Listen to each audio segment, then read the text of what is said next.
Well, welcome to the Courageous Girls podcast. I'm your host and founder of Courageous Girls, Tara Matson. Now, if you're new to Courageous Girls, it's basically a free online curriculum that's helping moms meet in groups of 4 to 8 with moms and daughters, and they're walking through every stage of her growing years. I wrote a curriculum that's integrating biblical truth, clinical wisdom, and relational wisdom that's going to help with practical tools. It's a lot of fun, and it's from second grade all the way to high school. Now, here's the deal. A lot of moms love the idea for their daughters, but they're kind of wigged out by the idea of having to be in a group with other women and with other moms. All of us want our daughters to have good friendships and to learn how to be confident as a woman. But we're still working on it ourselves. And we've got the comparison game, we've got cattiness, we've got gossip, we've got all the things. And the sad part is that that's just the church. That's not even the world. So today I wanted to talk about just the reality of how hard it is to walk with other women, but also the joy that comes. And who better than Natalie Runion of Race to Stay to join us today? She just came out with her new book. Love this title. I don't even like women and other lies that get in the way of sacred sisterhood. So good to have you, Natalie, with us. It's so good to be with you, Tara. Thanks for having me. Yeah.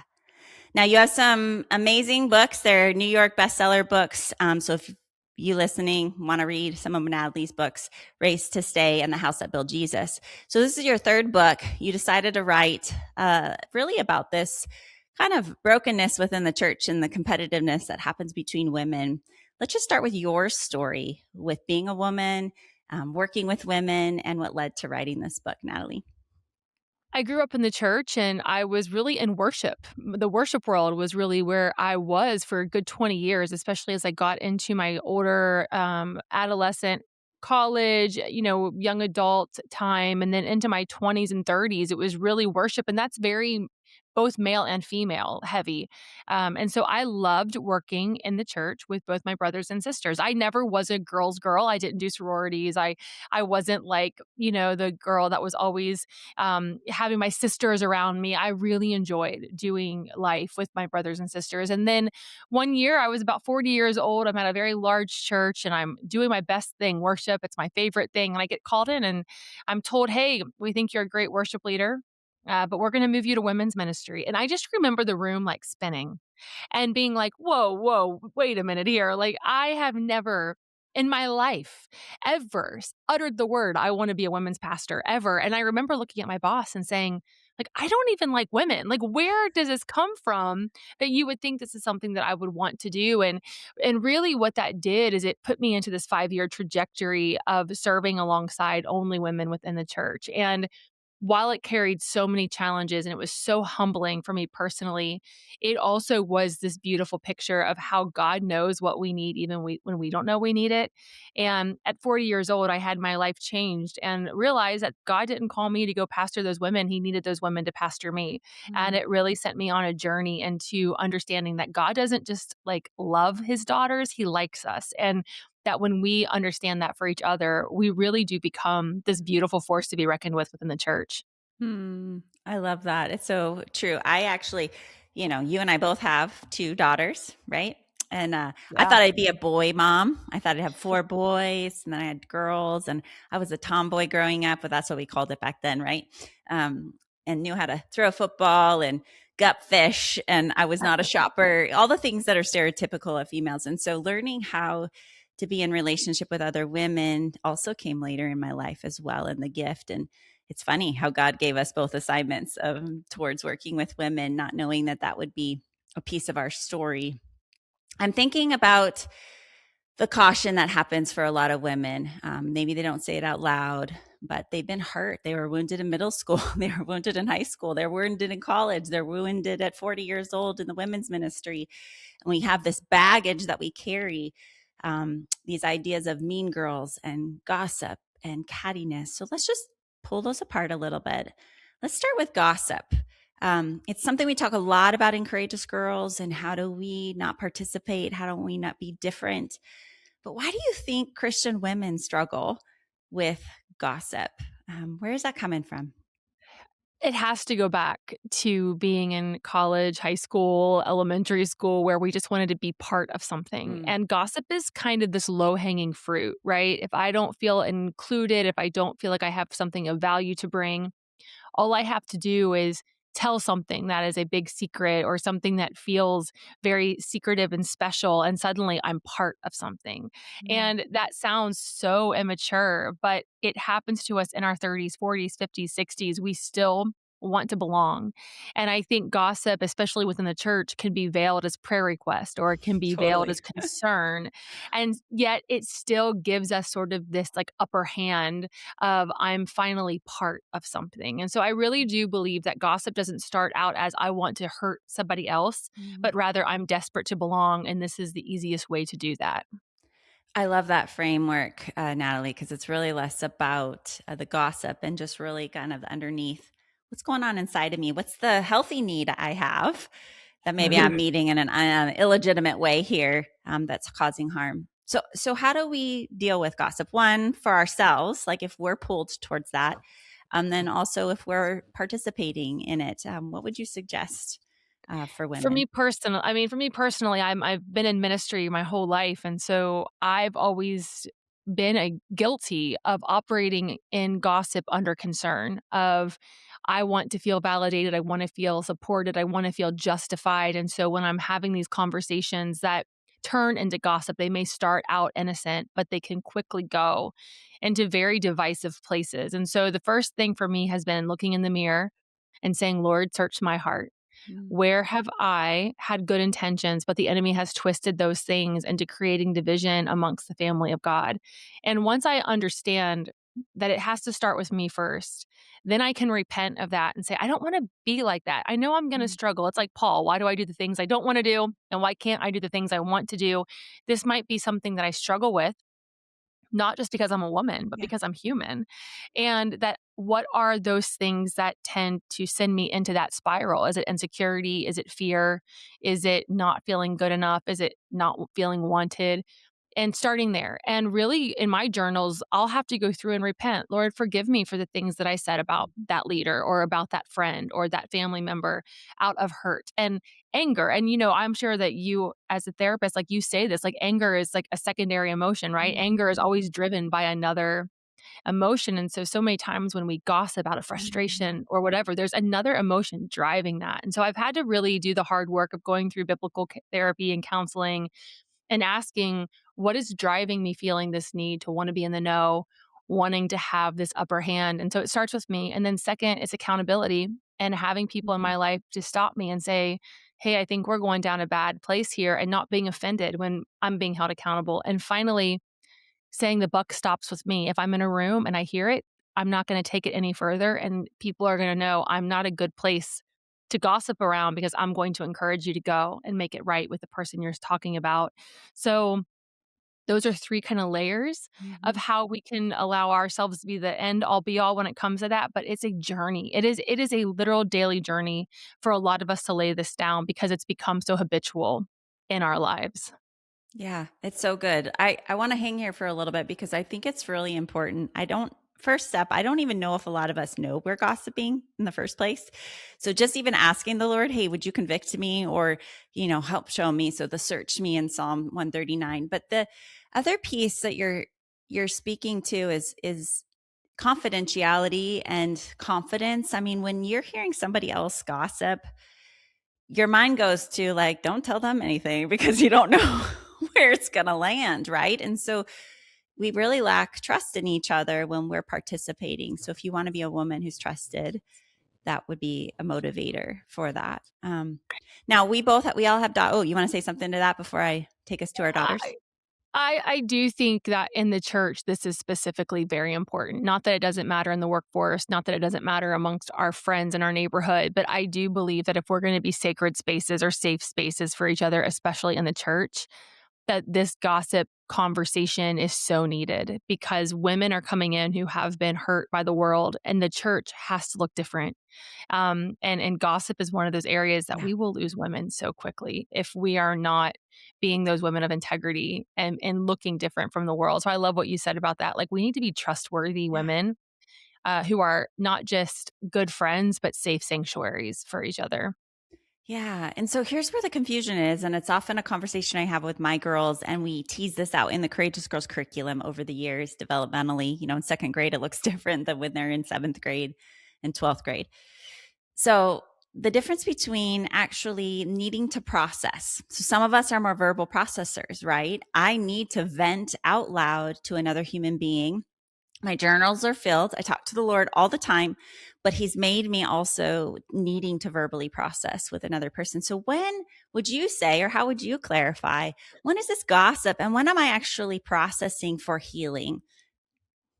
Oh, it's such a good question because I really think that this is where it went wrong for me. I Okay. feel like as a verbal processor, mine quickly turned into gossip because I felt like I was scared, right? Things were happening that I was afraid of. And this is where biblical counseling is so important. Like when you have someone who's HIPAA liable to not Yeah. tell anything, Yeah. you are able to That helps. share in a safe space, right? And so this is why it's so important, especially for those of us who are unpacking a lot of stuff. But this is where the line is for me.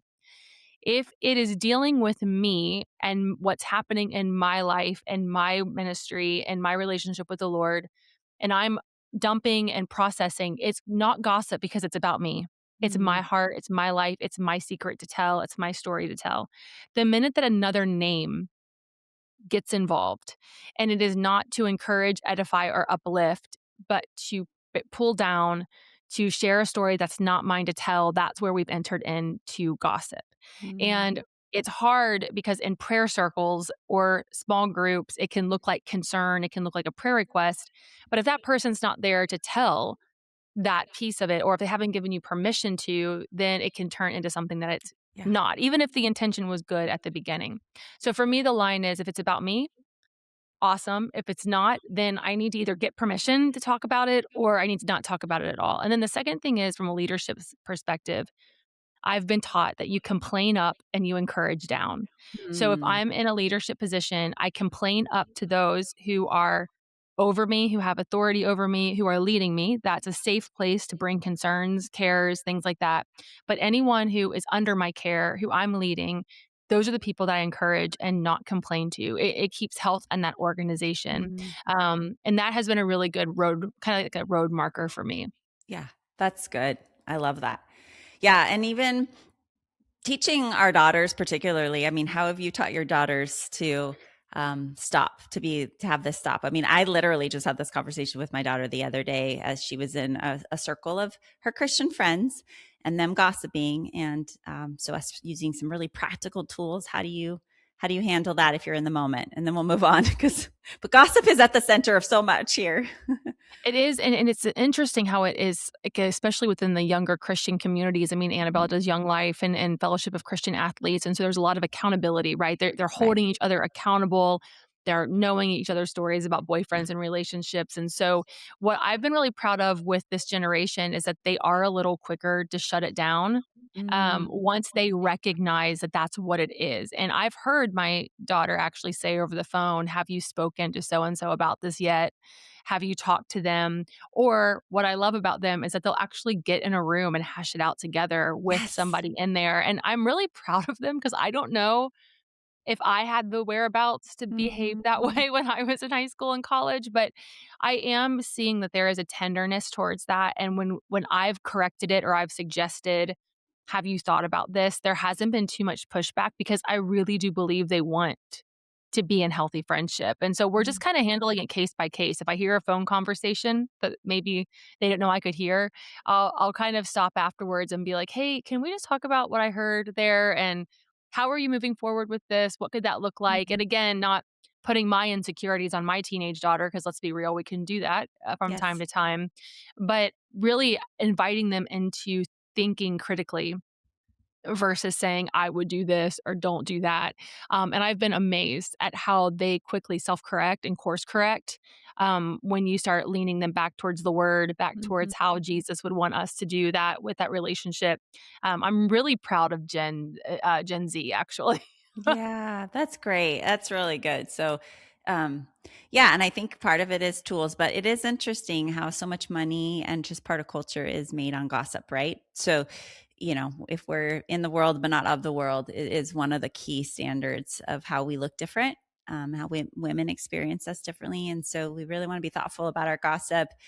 And the whole mean girl thing, you call it catty, or a lot of women call it catty. Let's talk about that piece. It's not very far from gossip, but what would you say is contributing to that comment about catty women? What is triggering it? And maybe in our own kind of stories, when we're thinking women are catty, and then when we do encounter catty women, how might we understand it a little bit better? When I did a poll on Instagram, I said, if I was doing chapters on what you say women are, what would it be? And cattiness was number one. And I had to actually Wow. look up the origin of cattiness. I was like, where did we get this from? And it actually came from the term cat fight, that cattiness Ah. is basically a cat fight. And what do cats fight over? They fight over territory. They Mm, fight over places that they've marked, that they feel is theirs. And when that territory is infringed upon, there becomes this cat fight or this cattiness that comes out. And what I really believe it comes down to, as I prayed over it and was writing over this, is a very bad idea or insecurity of who we are in Christ. We do not believe that Jesus is for all of us. We don't believe that he owns the cattle on 1,000 hill, and we have a spirit of lack. And when mm, we operate from a spirit of lack, we feel that we have to defend or preserve or protect territory that we believe to be ours. So, whether that's a position on a sports team, in corporate America, in the church, in a friend group, we mm, will oftentimes show our claws when we think another woman is infringing upon territory that we don't want taken from us. mm, And I really do believe that generosity is what will combat this spirit of lack, or really not believing that God does have enough for all of us. But being generous when you're in a season of operating in an orphan spirit is very difficult. And so that's really what I've been even looking at in my own life. Like, where am I territorial? I was a girl on worship teams. Lord knows there's only one spot on every worship team for like the one alto. So you get territorial, and then that becomes where we can't be collaborative in the spirit. Now we're mm. being competitive. Yeah, I love that because it really is kingdom mindset to think we all have a place at the table. We all have a spot and a piece in the pie of what God's doing on a greater part. And so you're really calling it about insecurity. And I actually think that's really helpful in even coaching our daughters and having compassion for the mean girl, which is hard to do. But especially the one that calls herself a Christian and follows Jesus, and then she's turning around causing all kinds of hurt. But it really is a lack of confidence and clarity in her identity in Christ, and that her God has, mighty plans for her and the daughter there, and the daughter there, and the daughter there. So Yeah. um, that's fantastic. I think that is very clear and helpful for us mamas as well as, and I also think for the woman who is cautious of other women, maybe it's also the same, who won't engage with women because they might be catty. Talk to that a little bit. Well, yeah, I always say self-preservation isn't a fruit of the spirit, right? Like, we're not called to self-preserve or self-protect out of fear of getting hurt, fear of Yeah. not feeling special. I think a lot of women stay away from other women because they like being the only woman. They like Mhm. having the attention of being the only woman at the table or whatever. And that's something that maybe was established with having all brothers growing up Mhm. or being raised by only a dad. I mean, there's so many things that can contribute to women Mhm. not trusting women and not wanting that relationship. But it comes down to me whenever I would fight with that, because trust me, I've dealt with that. It was about wanting to feel special. I want to be the only one. I want to feel like Mhm. I bring value.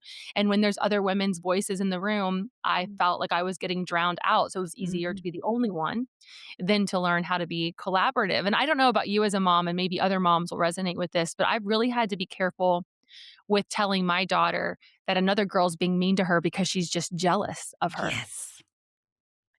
because then that tells my daughter, you have to dull your shine to not be bullied or to not be the best version of who God has created you to be. It makes it about, them, and not about the fact that there's a hurting girl who Mhm. might really be going through something in her life that we know nothing about. And we've deduced it down to jealousy. Mhm. And so that's been another part of this conversation with raising my own teenager, is not to assume somebody's jealous because they're being mean to us, but that there is so much under that layer, for us as believers to care deeply about, and to not dull our shine, but also to not put them in a box of just being a jealous Mm. girl. Mm. That's so good, Natalie. And it's spot on. Yeah, for sure. And it is a common response, right? It's just, oh, they're just jealous of you.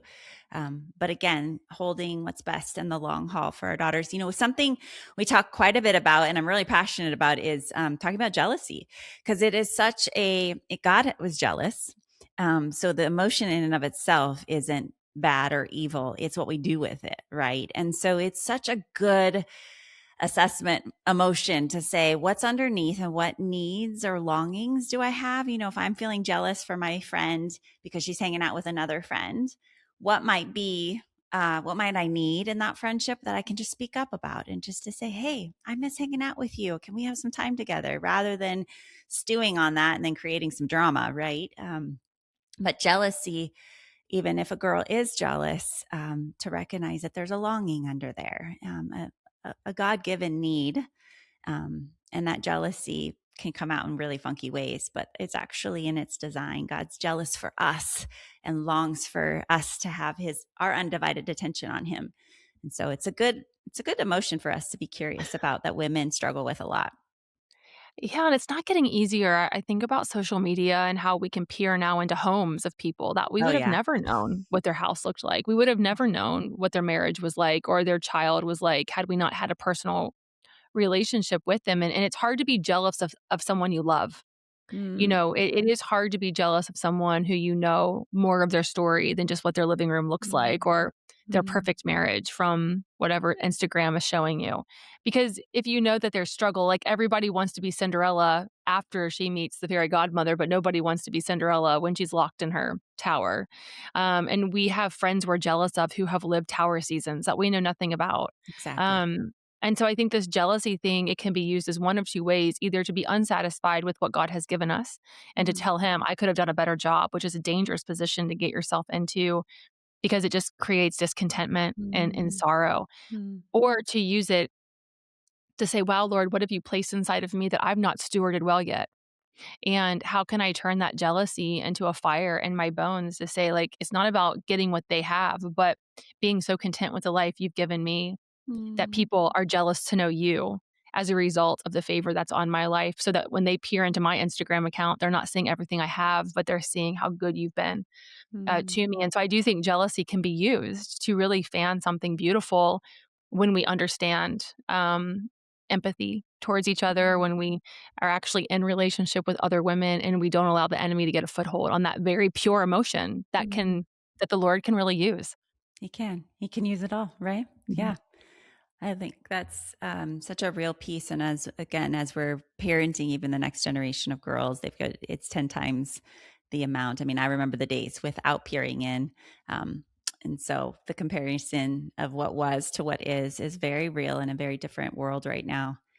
And For one of sure. the things that girls, particularly over boys, tend to be more drawn to is drama. Now, there are boys who like drama, but it's just a smaller population. And there's a lot of reasons that is because of our neurobiology, our hormones, there's personalities. But let's talk about the drama queen. That sounds like that came up in your Instagram research as well. But how do Yeah. we handle the drama queen in our group of women that we're trying to develop a sisterhood with? Well, I was saying in that chapter, we're all a little drama and we're all a little queen. So we need to, pull back our pitchforks and stop labeling people certain things because the truth is we all have potential to be drama queens, whether we do it privately in our journals and we throw tantrums there or we do Mhm. it in public. We all have these moments where we just want to be heard and seen and celebrated and Mhm. loved and beautiful. And that makes us women. That doesn't make us bad. It just makes us women. And one thing that I've been convicted on having teenage girls come through my house now who aren't just my daughters is watching the different personalities and hearing how they emote and how they share things. And some of them are so dramatic and others of them are more timid. But how we need to give young girls, especially, permission to be the narrator of their own story. Mhm. And that when we say you're just a drama queen, what we're doing is we're silencing something in them that is trying to be heard. And whether they have a mom who doesn't listen to them or they have a mom who's a drama queen themselves and they're never actually available emotionally to help. Not every young girl has a mom, even.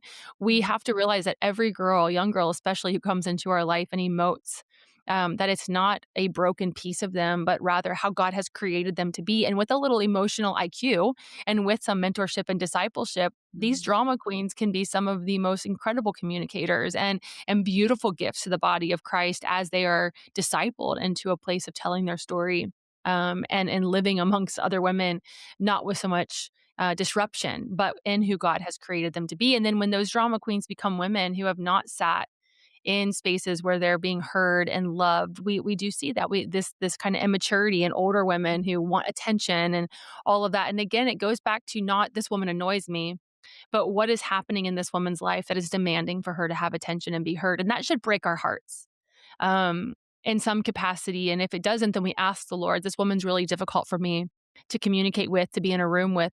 Help me to know how to communicate with her in a way that points her back to you, but also models peace, models, not her changing her personality, but tempering however that needs to be done so that she can find true friendship in this space. So I think it's for all of us something we have to ask, like, am I being a drama queen? Am I the drama? We probably are every now and then.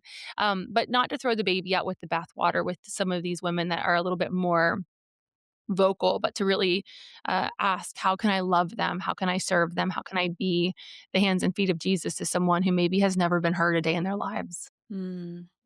That's so good, Natalie. And the theme you continue are growing empathy, slowing down, and labeling one another with these more harsh words, but really recognizing there is something maybe hurting or God designed in there that we need to slow down and be curious about. So, not only as women, but teaching our daughters how to do the same. And Mhm. they are following our lead. So you mentioned like if she's a drama queen, her mom might be a drama queen. And I think that's really a key thing for us. Even let's talk just as moms raising daughters. I have two, you have two, some have four. Every girl is different and God designed them wiring wise. I mean, some girls are more animated and they are to bring joy and life to the room. And so their drama is actually just needs to be, honed in over the years and matured, but it's meant for good. Yeah. And some of us are a little more cognitive and, are more data points, less animation. Um, and so recognizing in ourselves as moms, when we're struggling with other women and we have daughters, speak to that tension there in what we're modeling and what we're showing our girls. It's down to, like, how we treat women on the phone, how we treat with them on text message, How we talk Instagram, about them. however we talk about them, how we speak of other women in our at dinner time, or I mean, whatever, like, that they're listening. I listened to what my mom was saying, you're right, and it's terrifying when they talk back and you hear you in them, like, Yeah. and I don't know about you, but I think that's been something that's been, very convicting to me as a mom, is how I've projected onto my own daughters my insecurities that they don't even carry, but that I assumed they would have because I had Mm. them. And it took my oldest looking at me specifically around the body issue conversation because I struggled with anorexia or bulimia or whatever in high school and college, and body issue, Mm. dysmorphia. And for my oldest to look at me and say, "Mom, that isn't anything that I struggle with," was the most freeing and convicting conversation I've had with my child, because I was actually putting on her That's right. Yeah. something that she was not meant to carry. And I think that even goes Mhm. to how we treat other women. Like, we're imposing how we were treated and how we have been taught. Mm. We're imposing that on our kids when we misspeak and when we, kind of show our fallen selves. And that's all human and part of it. But to just really be aware that they're listening and they're hearing what comes out of our mouth. Out of the abundance of the heart, the mouth Yeah. speaks. And I've just been really humbled, um, this year in particular, having a 17 and a 13-year-old, how, like, I have, been part of allowing my own insecurities to affect my daughter. And I don't want that. I don't want for my kids to carry anything but the Mm. goodness of the Lord into their Mm. future. And that even comes down to, how they handle friendships and how they handle communication and boys and all of that. That what I struggled with, thank God, they're not going to have to struggle with. Mm. And that's so beautiful that that God redeems all of that. But yeah, that's just it. When you started talking about that, it just brought me to this kind of like humbling Mhm. season I'm in as a mom right now. Yeah. It's what I mean, that's part of God's design, right? Is to help our kiddos, girls and boys, are part of helping in our sanctification and our Mhm. growing. They really do help us see more of the reality of who we are, especially teenagers. They're very good Yes. at telling us. So it's a gift, even though it can be hard sometimes. I've Yeah. got a 17 and 19-year old, and um, it really is a treasure to walk with our kids in the way. And I love how you heard her. Like, you heard her and saying, yeah, that's not your issue. And I can Mhm. release that. Yeah. So that, I think, is for someone listening today who needed to hear that. The generations don't have to carry on the same issues. And that's why Mm-mm. we're having this conversation. This is why you wrote this book, is saying, women, we do not have to keep fighting amongst each other, having comparison games. So let's end with a beautiful, one of my favorite characters in the Bible, Naomi and Ruth, and their story, and what it teaches us about the sacred sisterhood. So finish with Ruth and Naomi. What I draw from that story is something that has become very important to me as a 46-year-old, and that is multi-generational leadership, mentorship, discipleship, that I think the church has not done well for our generation. For those of us who are in Gen X, older millennials, I feel like we kind of got shelved a little bit, and we Mhm. were on our own to try to find our own generational leader. We were like, looking for that woman to take us to coffee, looking for that woman who's 10 years ahead of us. And what I loved about that was that there was no trauma bonding between these two women. They could have really leaned into loss and leaned into their woe is me of losing spouses and losing a son. But really what they did is they went on together, and they completed their life arm in arm. Your God will be my God and your people will be my people. And what I hope for my daughters is that they will find women who are 10, 20 years ahead of them, that I will at 46 continue to find women 10, 20 years ahead of me, and that we will spur each other on with that same line of your God will be my God and your people will be my people. And you're my first phone call, and you're my first person. My daughter had a little scare yesterday, and I was contacting at least 5 people, all within the ages of 20 and 70, to pray for my daughter. And I just thought, how Yes. blessed am I that I'm carrying a Ruth and Naomi generation right now, where I can call on those younger and those older and Mhm. say, walk with me through this. And that's why I really wanted that story in the book, was to remind us that we can't shelve the saints, and we can't discredit the youth, because we both bring such a beautiful Yeah. sisterhood when we work together for kingdom purpose. So that's something that I'm hopeful for my daughters, is that they'll Mm. continue to find women who can speak into their lives and run with them at all ages. Yeah. And you're naming something that can be real for moms. I just want to bring in the room is that some moms feel, again, intimidated by having their daughters have other mentors, or feel pushed aside, jealous. And let's just name that and to confess that and to just ask the Lord to help you with that, because it is a healthy woman who is asking for more than just her mom along the way. I'm grateful if you are a mom that wants to walk with your daughter, but also that Yeah. it's such a good word for us to go find a mentor and to model the way, as well as our daughters. So Do we have time for one story? we totally do. Why not? Um, it was interesting. My oldest goes to public high school, and she had a break after one of her classes and was reading her Bible, and the class was full, and a basketball girl behind her started making fun of her, started saying, "Hey, like, why is your Bible so dirty? Why are you reading this now?" And the teacher kind of got involved. I mean, it was sort of like she got ganged up on. And Annabelle was like, they asked me what my favorite verse was. I told them. I was like, people know I'm a Christian. I don't care. But when she told me, I could tell it bothered her. She came home from school, and I could tell that her brain was kind of turning with everything. And I didn't have an answer as a mom. Like, I wanted to go kick some butts is what I wanted to You do. were But mad. Yeah. I didn't have an answer for her. She went upstairs. I heard her put some worship music on, and I just was like, Lord, I need you to show up tangibly for her. A massive rainstorm came, and all of a sudden my doorbell rings, and I ran to the door and opened it, and there's a woman standing there holding smoothies. And I'm like, "Did my kid DoorDash? Like, what is happening right now?" She's like, "No, no, no." She said, "I've brought your oldest daughter, Annabelle, home before. She's friends with my daughter." And she said, "Your girl had a hard day at school today." And I said, "Yeah." I said, "I just found out." And she said, "I was taking my daughter who's in that class to work today. And because of what your daughter did, my daughter talked to me about God for the first time ever. And I've been praying that my daughter would talk to me about God. And whatever happened in that classroom made my daughter talk to me about the Lord for the first time in her life. And I Mm. just came with a smoothie to tell Annabelle, thank you. And Mm. I called Annabelle down. This woman stepped into my doorway. Annabelle comes down, and this mom, who I've never met before, begins to just prophesy over my daughter.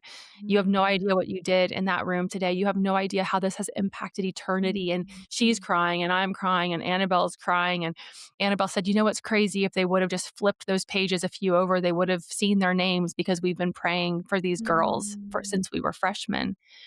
And as I stood there speechless because I had nothing to say, I couldn't fix it. The Lord had given this mom these words to speak over my child. And in that moment, like the Lord was like, I'll show up through the mouths of other women if Mhm. you'll just be willing to let me do it. And I could have been like, well, I could have told her all those things and I'm a bad mom because I Yeah. couldn't lift her up in the same way this mom did. But no, this is the sacred sisterhood. This is the partnership of Mm. women working together to really be a village for each other. And so it was a monsoon in the middle of a spring day when this woman brings me this smoothie and speaks over my daughter, but I'll never forget it because it showed Mm. me that the Lord will use other women to speak over my daughters, and what a gift that is. Yeah. I love that you told us that story.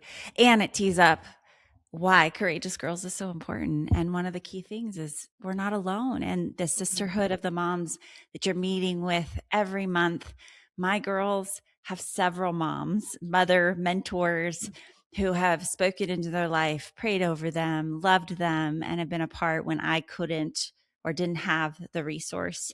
And then vice versa. I've been able to be there Mhm. for many of the other girls. And that is part of the sisterhood we're creating in a very intentional way, especially when it can be a very lonely world in a digital, distracted place. And Mhm. so I'm just grateful, Natalie, for your continued speaking life, being honest, just being real and being you. I love that part about you. And so thank you for writing this book. Tell us more about where we can find you, this book, and resources that our listeners can lean into that come from you. Yeah, you can follow along on Instagram under Raise to Stay. That's the ministry handle. And then on Instagram, it's Raise to Stay, and Facebook, it's just Natalie Runion, Runion. And all books are wherever books are sold, Amazon, Barnes and Noble.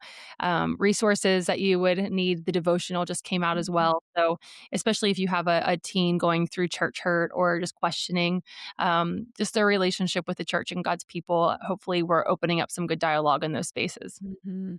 Absolutely. Well, thank you for being here. And I just hope that if you have joined us, that you'll share this with another friend. Your daughters, your teen daughters would probably enjoy this as well. But I'm grateful that you're journeying along, and keep remembering that you are the right mama for the job. God is with you. He goes before you, behind you, and continuing to lean forward, pursuing your daughter's heart, and trusting that the Lord is using every part of your story and who you are for her and the needs that she has in this journey.